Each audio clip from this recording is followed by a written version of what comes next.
Coming up on the program, we're going to harvest our carrots that we've grown in our RootMaker raised bed. Now that we've harvested our carrots, we're going to plant volunteer tomatoes. I'll explain all that and more coming up today on the Wisconsin Vegetable Gardener. The Wisconsin Vegetable Gardener is sponsored by the following. MIgardener.com, over 300 varieties of non-GMO, heirloom, organic flowers, vegetables, and herb seeds, all for 99 cents. MIgardener.com. Sioux Growing Supply, located in Wausau, Wisconsin, focusing on certified leaf compost, an excellent amendment for poor soil. With their new garden blend, improving soil structure in clay and sandy soil, great for creating new garden beds. Also available from Sioux's, pre-filled trays and pots with professional potting soil mix or organic rice hull-based potting soil mix. Bag and bulk of certified leaf compost also available. Visit SiouxGrowingSupply.com. Stop before you dig. Call Digger's hotline first. Call 3 business days before you dig. It's the law. It's completely free and it's for your safety. Know what's below before you dig. It's your responsibility. Call Digger's hotline or visit them at diggershotline.com. HappyLeafLED.com, a commercial-grade grow light with a home gardener's affordability. No fans, no motors, simply plug in and grow. Great for seed starting to lettuce to full-grown tomatoes, all indoors. HappyLeafLED.com. Welcome to the Wisconsin Vegetable Gardener. I'm Joy Baird. We planted our carrots about 70, 80 days ago in this RootMaker 2x4 bed. And we filled it with soil, certified leaf compost, and we planted several different varieties of carrots. And now it's time to harvest. Now, carrots prefer an ambient temperature of around no warmer than about 77 degrees Fahrenheit. Now, if it exceeds that, they can get a little stressed, as well as they need a lot of water. And in a raised bed, if you don't have an irrigation system hooked up, they can get stressed and go to seed like we have several of them here doing. Now, we can save these seeds and have pure carrot seeds, but we've chosen to, we're just going to pull everything up here and then get the bed ready for the next crop that we're going to put in here. So the tops are edible. These are just plain orange carrots for this matter.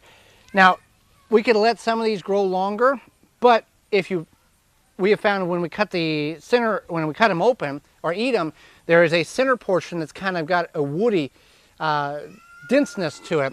So these carrots have grown about as much as they're going to grow. And you can eat the tops if you want to. They're not the most appealing or tasty things, but you can eat the tops. What we'll do is we'll harvest all of these and we'll see what we have, and then we'll take the next step. So those are orange carrots there. So I'm going to, we see the seeds flower here. So let's just see what's attached to that. So it's a small orange carrot. So that's still edible, just not that wonderful. Let's see, this is going to be a, okay, you can see what's happened here. This is one that's gone to seed. It's gotten stressed. It lacked water. That's why the hairs are on there. That's reaching out for more water. And this one, if left alone, would put seed pods on, which it was starting to, but we're just going to go ahead and get rid of that, put that in the compost pile. So that's what happens to most of them if they're going to go to seed. Let's find another one here. It's going to seed. Same thing. It's putting all of its energy into this flower head. So let's find one here that's not going to seed. It's another orange one.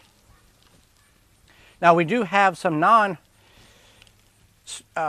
lengthy ones, or what you want to call a traditional carrot. These are the knobby ones. That's exactly what they're supposed to look like, little orange golf balls, essentially. So if you're in like a container or a shallower container, these will certainly grow fine for you if you don't have a very deep container to grow in. Let's see if I can find a purple one here. It's a nice purple one, or maybe a red one based on your color thoughts. Now again, this is could have grown more, but these have gone past their 70-day mark, and the internal portions are starting to get denser as we let them go. Let's see here. Another purple one. So I'm going to harvest these and we'll see what we have, and then we'll talk about how to store these and some of the options you have. So as I'm harvesting, obviously with the looser soil, you're going to get better soil, better depth with your carrots. You can also use a bucket with the bottom cut off of it to do it that way, or a raised bed. If you have dense soil in your traditional ground garden, this can be a challenge. The nice thing about this, I can grab 5, 6, 7 of them, pull them all up. Again, these are not all master, blue ribbon state fair carrots, but they're what we want.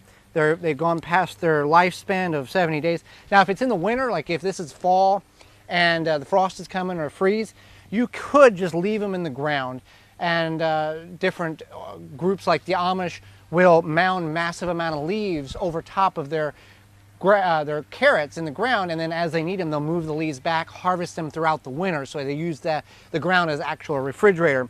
But I'm needing this bed for other produce, so that's the reason why we're harvesting them. And we could have went in here and thinned them out some, but I felt a very decent job of planting these, and I'll leave a link in the show notes about how we planted them and how we got great germination because of using cardboard on top of the bed.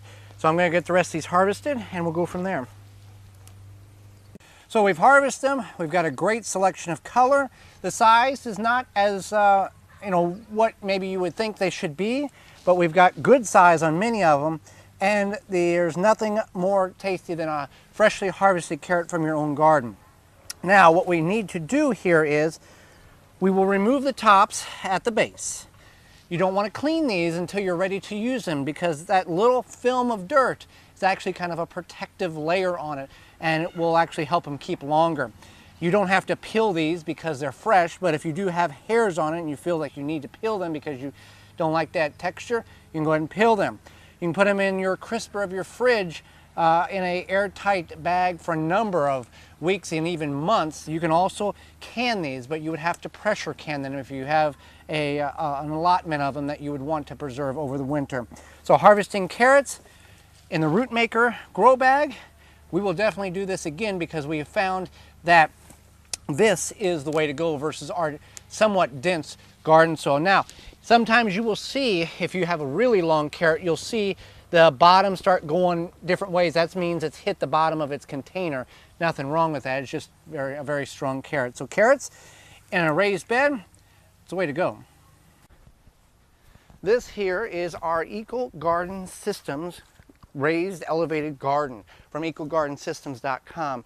It is everything you need in a garden bed. 4 foot by 8 foot. It has sprinklers down the center that you can hook up to the under unit to turn on and water. It has a 17 or more gallon reservoir that you can actually buy. Additionally, a solar panel kit that will run on a timer and turn on and water your garden. Holds about 16 to 18 cubic feet of soil based on the size and the model you have. You can put this in your backyard, on your driveway. There is a lot of weight to this unit, so I wouldn't recommend actually putting it on a patio porch or a deck. Possibly a patio might work fine, but a deck or elevated location, you want to check your weight requirements for that. You can pack a lot into this garden.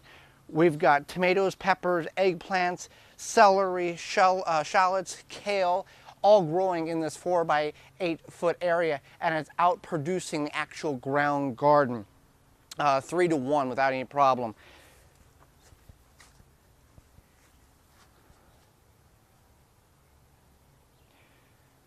And the nice thing about what we have here is you can grow cabbage, kale, broccoli, anything you want in here. But what we have in this particular eco garden system is a variety of plants, excluding the shallots and potatoes, in which we can harvest regularly. We don't have to wait for the crop to get to a certain stage, harvest it like a cabbage, and then put something else in the spot. One thing that you would want to be aware of is we're setting up about 3.5 foot from ground level.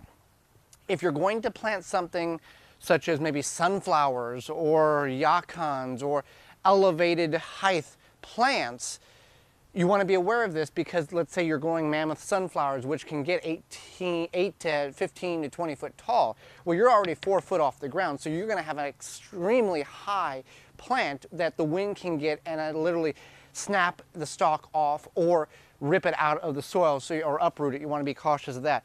But it is a phenomenal piece of equipment that you can grow a lot of produce in a small space, even when you actually have no ground whatsoever to grow in.